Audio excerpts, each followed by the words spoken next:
Hey, how's it going, guys? It's CDED here.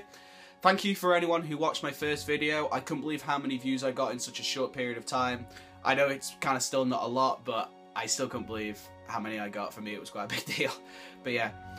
But I thought I'd kick off this second video with a Kingdom Hearts 3 wish list. For those of you who don't know, Kingdom Hearts is a big part of my life. I've got Kingdom Hearts t-shirts, all the games from the Kingdom Hearts 1, Kingdom Hearts 2, all the DS versions, a Kingdom Hearts action figure, which is awesome. Paid about 70 quid for this, which is really awesome. I've even got a full-size Keyblade, but I don't have that as that's with me in Manchester. So yeah, I can't really show you that. But anyway, Kingdom Hearts has been a big impact on my life. It's my favourite game series ever, and so I thought I'd kick it off with a Kingdom Hearts 3 wish list. Now, some of these are a little bit personal, and they're not the average things that you find on a wish list for this game. The reason for that is because there's already loads of wish lists out there, and all of them tend to be quite the same, asking for the same things. Some of these things on the list are things that maybe are a little bit more rarer. If you go to the Gamers Joint channel, who I subscribe to, he's really good. I'll put his link in the comment section below. He's got his own wish list and it's really good. I'd recommend checking him out, but some of these are a little bit personal and they're my opinion. So if you don't like them, that's absolutely fine. Feel free to leave yours in the comment section below and let's get on with it. So yeah, number 1. This is something that we kind of know we're already going to get, but I want to go into specifically more detail. And that's new worlds. We all know that we're definitely going to be getting new worlds. From the E3 trailer, we got the Tangled world, and we definitely know we're going to be in the new Hercules world. We're going to be seeing Mount Olympus, which is really cool. They've just announced Big Hero 6, which is going to be incredible. I really can't wait to see that. But one world I really want to see is one of my favourite Disney movies, which is Treasure Planet. I feel a Treasure Planet would be a really great world. I mean, I could just really honestly just see like Jim Hawkins and Sora completely getting on. They're quite similar in terms of their personality and the way they are, I think, and I can see them getting on really cool. I think the world of Treasure Planet would just work really well. You can kind of see like Space Pirate, Heartless and stuff like that, being on the ship and doing stuff like that. There's loads of great characters in it. And obviously we already know that we're going to be getting Keyblade transformations in Kingdom Hearts 3, which is absolutely badass. It's so cool. And so obviously we've already found out in Birth by Sleep with Aqua, Ven and Terra that they use their Keyblades as kind of sort of, you know, gliders from getting from world to world. And wouldn't that just be really cool in Treasure Planet? Because obviously Jim Hawkins has his you know, skateboard rider, his glider. Wouldn't that just be really cool, him kind of on his Keyblade and stuff like that? It'd be so cool. So yeah, Treasure Planet is one world that I really want to see in Kingdom Hearts 3, and hopefully we're going to get it. Number 2 is kind of a dishonourable thing. It's something that I don't want to see, that a lot of people do, and I'm sure you've guessed it already. Star Wars. I don't want Star Wars in Kingdom Hearts 3. It's not that I'm not a Star Wars fan, I am a huge fan of the entire series. I even can kind of put up with some of the prequels. I think they're alright. I love Star Wars, I think it's great. I just feel like it just wouldn't work well in Kingdom Hearts 3. Now I know what you're thinking. Obviously we had the Pirates of the Caribbean world in Kingdom Hearts 2, and I really enjoyed it. Port Royale was actually one of my favourite worlds. I thought it was really cool. I thought it worked. But I just feel like because Star Wars is so realistic, it's very iconic, I just feel like it just would not fit as well as others will. And obviously because Star Wars is so big, I mean the films are so long, there's 6 of them, obviously there's a new one coming out, they're so big, the universe is huge. I think to cram that into one little thing is just going to be a little bit messy. With Pirates of the Caribbean, of course, you can do the first film and it works really well. This is what I feel they're not going to carry on from the Pirates of the Caribbean story in Kingdom Hearts 3. They're not going to carry on from it because the 2 films, At World's End and Dead Man's Chest even, they're just so big, and so I feel like it just wouldn't work.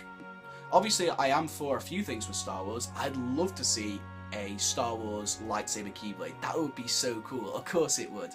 But I just feel like Star Wars as an actual world, it just wouldn't happen. But if it does happen, I would be completely up for it. If I saw that there was a Star Wars world in Kingdom Hearts 3, I would be so interested, I'd be so intrigued, I'd be curious to see how they do it and how it works. So if Star Wars does come into it, I wouldn't care. But in my wish list, please don't. Number 3 is multiplayer. Yes. In a lot of games these days, multiplayer is becoming a huge thing in pretty much any games. And I'd say about 80% of most new games coming out these days have a multiplayer. It's becoming a huge thing in games. Now, obviously, in the past, we've only had 2 games that have actually had a multiplayer, and that's Birth by Sleep and 358 over 2 days. I didn't play the Birth by Sleep one. I've only ever played it on the Kingdom Hearts 2.5, in which it wasn't a multiplayer. It was such a shame. I'm really disappointed because that's one thing I was really looking forward to. But luckily, one of my favourite Kingdom Hearts games was 358 over 2 days, and that had a multiplayer in which you could play as a smattering of different characters, and I thought it was really, really cool. I loved the multiplayer on 358. I thought it was really, really good. I thought it was interesting, and it worked really, really well. And so multiplayer is playing a huge thing in gaming these days, and so that's why I feel like that multiplayer could play a good role in Kingdom Hearts 3, because it increases the replay value. Because obviously in most things you do the main storyline and then you go back and you do the multiplayer, and it allows you to keep on playing the game and still have fun with it. Games like Uncharted and Mass Effect, you play the single player and then you play the multiplayer. It's just kind of that thing, it adds the replay value, and so really I'd love to see multiplayer in Kingdom Hearts 3 in some form or way. Number 4 is DLCs. I'd really love to see DLCs again. Going back to multiplayer, it's becoming a huge part in gaming history, with this whole point of downloading new content and adding to the storyline. But with Kingdom Hearts 3, I just want to do little things, even if it's just something as a Keyblade download, a new outfit for like Sora, Donald and Goofy, and mainly of course I'd love to see something like different storylines, like you want to find out what happens with Aqua in the Realm of Darkness, or in Ventus when he's sleeping in the realm of Sleep, or even something like Terra with his battle against Terra kind of within himself. I'd love to see something like that. So DLCs I feel will play a really, really cool part in Kingdom Hearts. But yeah, DLC, I feel like DLCs would be really, really cool in Kingdom Hearts 3. So if you want to spend, like, you know, just like in my country, I mean, obviously I'm from the United Kingdom, so, you know, if you want to spend about, you know, £3 or something, and you get a new Keyblade, it's got a little bit different attribute or something, or about 50p for a new outfit for Sora, I think it'd be really, really cool, really, really interesting, just a nice little add-on for the really big Kingdom Hearts fans. Number 5 is a big one. I really want to see this, and that is of course a worldwide release date. With Kingdom Hearts, with Square Enix, the people who make Kingdom Hearts, they are known for being in Japan. Their kind of hub place is Japan, and every time a Kingdom Hearts game has come out, Japan have always got it first, and it's really such a shame. Because when you're on social networking sites, you're obviously seeing things on them to do with the game before you've even played it, and it's such a shame. You're seeing cutscenes and Keyblades and worlds, and you're just like, oh my god, I don't want to see that. I want to experience for my own.